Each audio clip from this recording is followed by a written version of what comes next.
জমির পর্চা বা খতিয়ান নিয়ে আপনি এখনও ডিলারের পিছনে ছুটছেন বা ঘন্টার পর ঘন্টা সময় নষ্ট করছেন, তাহলে আজকের এই ভিডিও আপনার জন্য খুবই গুরুত্বপূর্ণ।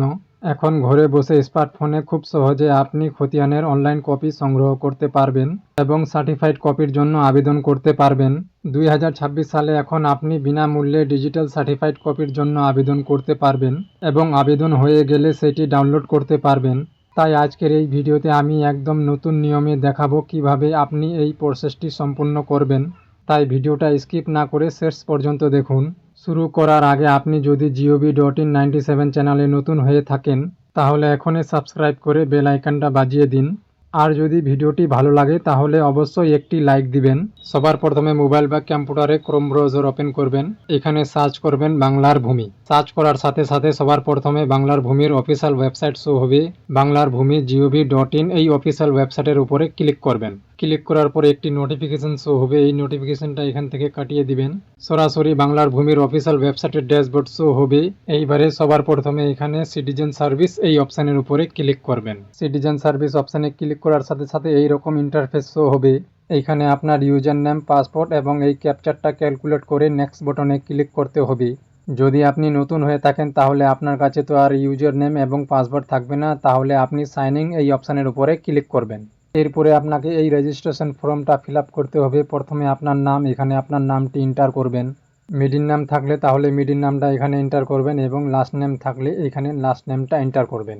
এরপরে গার্জেন নেম, এইখানে আপনার বাবার বা মায়ের নামটা এন্টার করবেন। এরপরে অ্যাড্রেস, এখানে আপনার সমস্ত ঠিকানা ফিল আপ করবেন।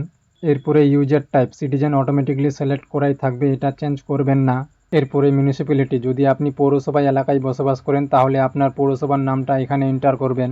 আর যদি পঞ্চায়েত বা ব্লক এলাকায় বসবাস করেন তাহলে এই জায়গাটা ছেড়ে দিবেন। এরপরে PS, এখানে আপনার পুলিশ স্টেশনের নাম এন্টার করবেন। পুলিশ স্টেশনের নাম এন্টার করার পরে এখানে আপনার ডিস্ট্রিক্টের নাম এন্টার করবেন। এরপরে পিনকোড, আপনার এরিয়ার পিনকোডটা এইখানে এন্টার করবেন। পিনকোড এন্টার করার পরে এখানে দেখবেন ইমেল অ্যাড্রেস, যদি থাকে তাহলে এন্টার করবেন, না হলে ছেড়ে দিবেন। এরপরে এখানে দেখবেন mobile number link with Aadhaar and bank, মানে হলো আপনার আধার কার্ডের সাথে যেই মোবাইল নাম্বারটি যুক্ত রয়েছে বা ব্যাংকের সাথে যেই মোবাইল নাম্বারটি যুক্ত রয়েছে সেই মোবাইল নাম্বারটা এখানে এন্টার করবেন। মোবাইল নাম্বার এন্টার করার পরে বাইরে একবার ক্লিক করবেন, অটোমেটিকলি আপনার মোবাইল ফোনে একটি OTP চলে আসবে। সেই OTPটি এই মোবাইল OTPর অপশানে এন্টার করবেন। এরপরে এখানে দেখবেন পাসওয়ার্ড, আপনার পছন্দ মতো একটি স্ট্রং পাসওয়ার্ড এখানে এন্টার করবেন। কনফার্ম পাসওয়ার্ড, এখানে আরেকবার সেই পাসওয়ার্ডটি এন্টার করবেন। এরপরে এই ক্যাপচারটি সেম টু সেম এখানে এন্টার করে সাবমিট বটনে ক্লিক করবেন। সাবমিট বটনে ক্লিক করার সাথে সাথে আপনার রেজিস্ট্রেশন সাকসেসফুল হয়ে যাবে। এরপরে আবার হোম পেজে এসে সিটিজেন সার্ভিস এই অপশানে ক্লিক করবেন। এখানে আপনার মোবাইল নাম্বার এন্টার করবেন। এরপরে পাসওয়ার্ডটি যেটি আপনি তৈরি করলেন সেই পাসওয়ার্ডটি এখানে এন্টার করবেন। এরপরে এই ক্যাপচারটা ক্যালকুলেট করে নেক্সট বটনে ক্লিক করবেন। আপনার মোবাইল ফোনের সাথে সাথে একটি OTP আসবে, সেই OTPটি এখানে এন্টার করে সাবমিট বটনে ক্লিক করবেন। ক্লিক করার পর এখানে অনেকগুলো অপশান শো হবে। এবারে আপনাকে সার্ভিস ডেলিভারি এই অপশানের উপরে ক্লিক করতে হবে। সার্ভিস ডেলিভারি অপশানে ক্লিক করার পর আরও কয়টি অপশান খুলে যাবে। এরপরে আর রিকোয়েস্ট এই অপশানের উপরে ক্লিক করবেন। ক্লিক করার পর পেজটি একটু লোডিং হবে। এরপরে এখানে দেখবেন আপনার সমস্ত ডিটেলস ফিল করার অপশান চলে এসেছে। সবার প্রথমে এখানে দেখবেন ডিস্ট্রিক্ট, এখান থেকে সিলেক্ট করে আপনার ডিস্ট্রিক্টের নামটি সিলেক্ট করে নেবেন।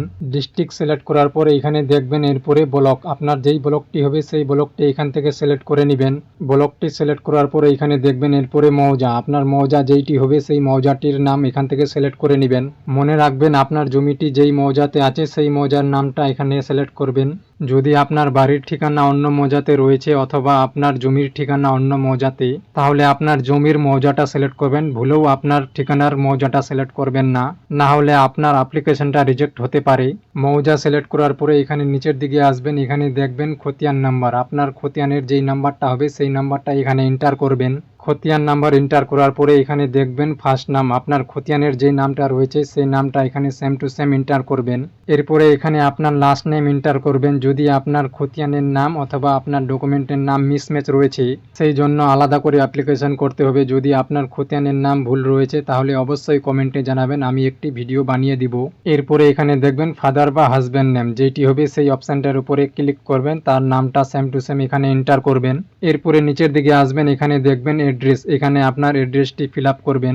এরপরে এই ক্যাপচারটি ক্যালকুলেট করে এখানে এন্টার করবেন। এরপরে সাবমিট বাটনে ক্লিক করবেন। সাবমিট বাটনে ক্লিক করার সাথে সাথে একটি রিকোয়েস্ট নাম্বার জেনারেট হবে। এই নাম্বারটি কোথাও নোট করে রেখে দিবেন অথবা স্ক্রিনশট করে রেখে দিবেন। এরপরে ওকে বাটনে ক্লিক করবেন। এরপরে সিটিজেন সার্ভিস এই অপশানের উপরে ক্লিক করবেন। আবারও সার্ভিস ডেলিভারি এই অপশানের উপরে ক্লিক করবেন। এরপরে নিচের দিকে আসবেন, এখানে দেখবেন সাইন্ড আর ওয়ার এই অপশানের উপরে ক্লিক করবেন। এখানে তিনটি অপশান পাবেন, অ্যাপ্লিকেশন নাম্বার, খতিয়ান নম্বর অথবা প্লট নম্বর। আবেদন করার সময় যেই অ্যাপ্লিকেশন নাম্বারটি আপনি পেয়েছিলেন সেই নাম্বারটা এখানে এন্টার করবেন অথবা আপনি খতিয়ান নম্বরটাও এন্টার করতে পারবেন। আপনার যেটা সুবিধা হবে সেই অপশানের উপরে ক্লিক করে সেই নাম্বারটা এখানে এন্টার করবেন। এরপরে এই ক্যাপচারটা ক্যালকুলেট করে এখানে এন্টার করে সার্চ অপশানে ক্লিক করবেন। সার্চ অপশানে ক্লিক করার সাথে সাথে এখানে দেখবেন নো ডাটা ফাউন্ড। আমি কিছুক্ষণ আগেই অ্যাপ্লিকেশনটা করলাম তাই নো ডাটা ফাউন্ড শো হচ্ছে। আপনি কিছুদিন ওয়েট করবেন, এরপরে আবারও এখানে এসে সার্চ করবেন। তারপরে আপনার যদি সার্টিফিকেটটা হয়ে যায় তাহলে এখান থেকে ডাউনলোডের অপশান পেয়ে যাবেন। সেই ডিজিটাল সার্টিফিকেটটি ডাউনলোড করে কোথাও পিন করে রেখে দিবেন। এরপরে আপনার যেখানে দরকার পড়বে সেখানে আপনি সেই সার্টিফিকেটটি ব্যবহার করতে পারবেন। তো বন্ধুরা, এই ছিল আজকের এই ভিডিও, কিভাবে আপনি ডিজিটাল পর্চার জন্য আবেদন করবেন। ভিডিওটি যদি ভালো লাগে তাহলে অবশ্যই একটি লাইক দিবেন আর চ্যানেলে নতুন হয়ে থাকলে অবশ্যই চ্যানেলটি সাবস্ক্রাইব করবেন। বন্ধুদের সাথে অবশ্যই ভিডিওটি শেয়ার করবেন, তাদেরকে জানার সুযোগ করে দিবেন। আর যদি পর্চাতে নাম ভুল থাকে তাহলে অবশ্যই কমেন্টে জানাবেন। ততক্ষণ ভালো থাকবেন, আবার দেখা হবে নেক্সট ভিডিওতে।